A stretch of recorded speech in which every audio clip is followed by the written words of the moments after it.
Now we start with that breaking news as Sky 5 is live in Montgomery County. This is over Norman Community Cemetery, where again investigators believe they have found the remains of a missing woman, Alisha Watts. The SUV had been sitting in a remote North Carolina field for days. When investigators opened the door, they found 39-year-old Alisha Watts inside. But the biggest mystery wasn't who she was. It was why the evidence suggested she hadn't died where she was found. Then detectives uncovered surveillance footage, cell phone data, and a timeline that seemed to contradict the story they had been told from the very beginning. How did a woman who rarely went silent vanish without a trace? Why did investigators believe her vehicle had become part of the crime itself? And what piece of evidence caused an entire narrative to unravel? Because this wasn't a case solved by one witness or one confession.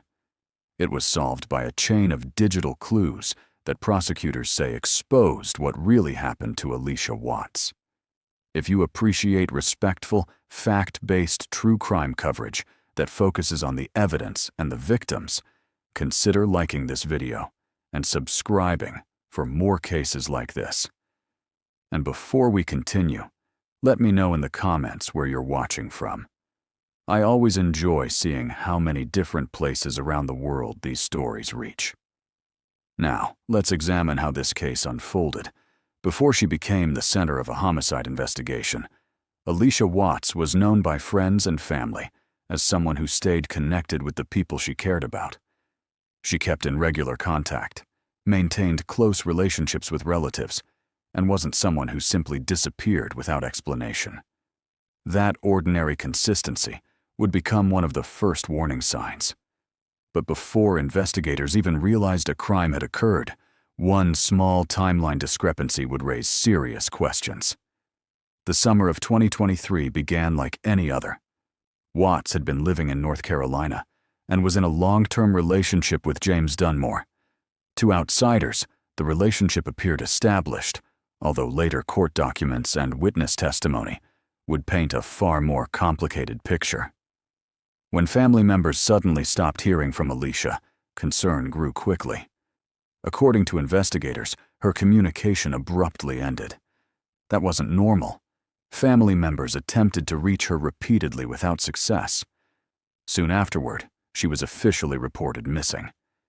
And what investigators learned during those first interviews would eventually contradict nearly everything they were initially told. Police began the standard missing person investigation. They spoke with relatives, friends, neighbors, anyone who might have seen her. Attention naturally turned toward the people closest to her, including her boyfriend, James Dunmore.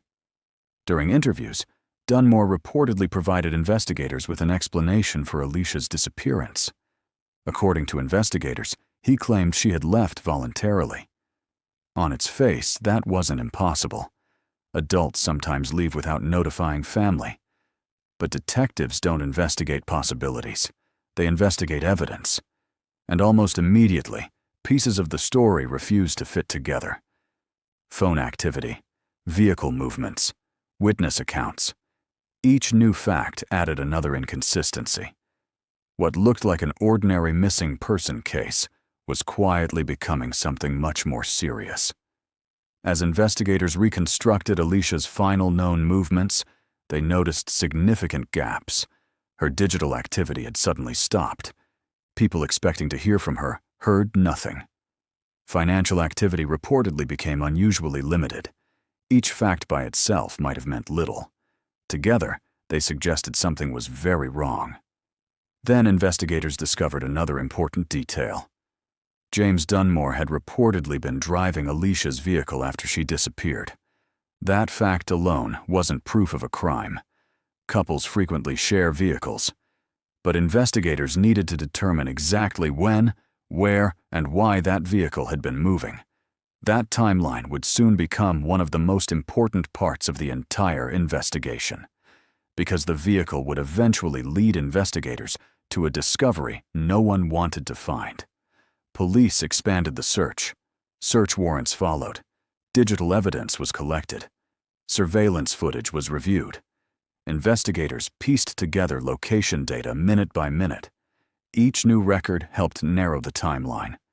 Meanwhile, family members publicly pleaded for information, hoping Alisha was still alive. Unfortunately, investigators were already beginning to fear another outcome. Everything now depended on finding the vehicle.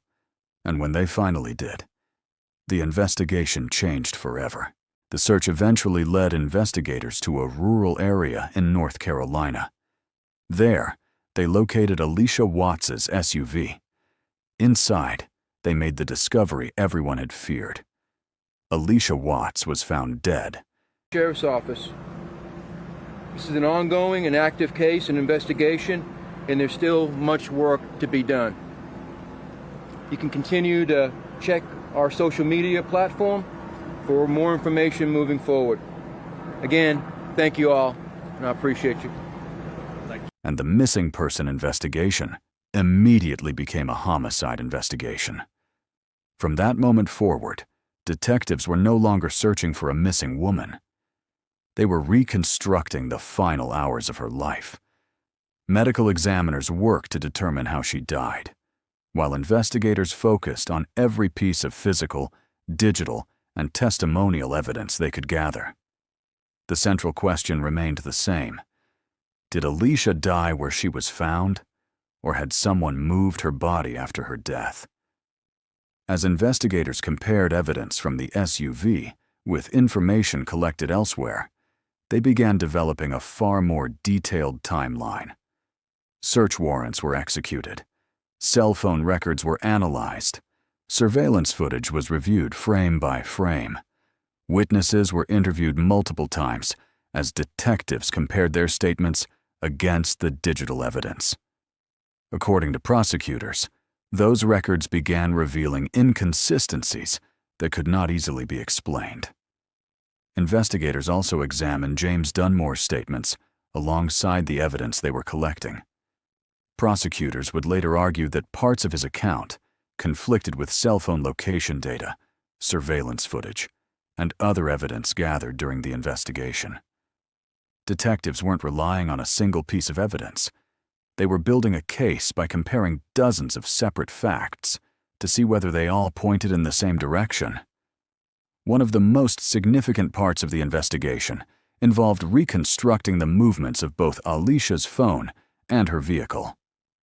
Prosecutors alleged that the digital evidence helped establish a timeline that contradicted the explanation investigators initially received.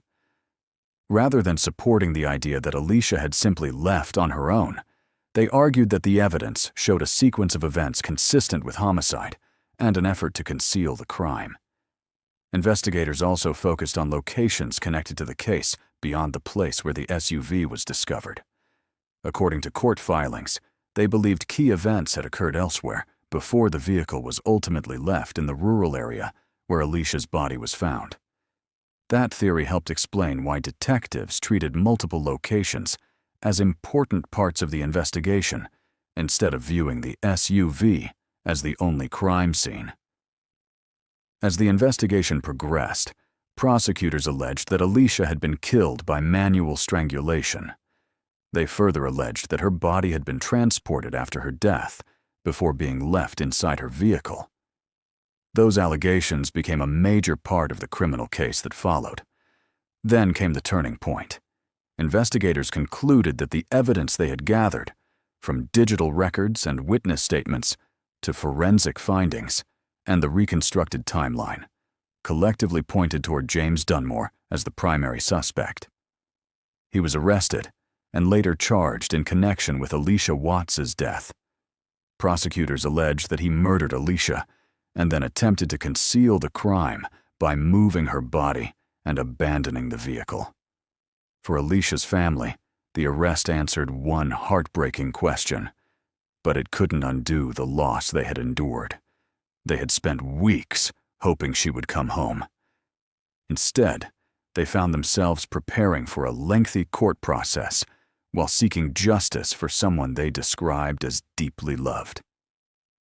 As of this recording, James Dunmore has been charged with the murder of Alisha Watts and related offenses. Under the U.S. legal system, he is presumed innocent unless and until proven guilty in court. The criminal case continues through the judicial process, where prosecutors bear the burden of proving every allegation beyond a reasonable doubt. The Alisha Watts case serves as a reminder that modern homicide investigations often rely on far more than eyewitnesses or confessions. Cell phone records, surveillance footage, forensic science, and careful timeline reconstruction can reveal patterns that would otherwise remain hidden. It began with a vehicle abandoned in a quiet field, and one haunting question. Why did the evidence suggest Alisha hadn't died where she was found? By the time investigators finished assembling the timeline, they believed they had their answer, not through one dramatic breakthrough, but through countless pieces of evidence that, according to prosecutors, fit together into a single narrative. For Alisha Watts' loved ones, however, no verdict can restore what was taken. What remains is the hope that the judicial process will fully determine the facts and provide accountability, while ensuring that Alisha is remembered not only for the circumstances of her death, but for the life she lived and the people who loved her. If you found this case informative and appreciate respectful, evidence-based true crime coverage, please consider liking this video and subscribing for more carefully researched cases. More importantly, take a moment to remember Alisha Watts and the family and friends who continue to live with this loss every day. Thank you for watching, and I'll see you in the next case.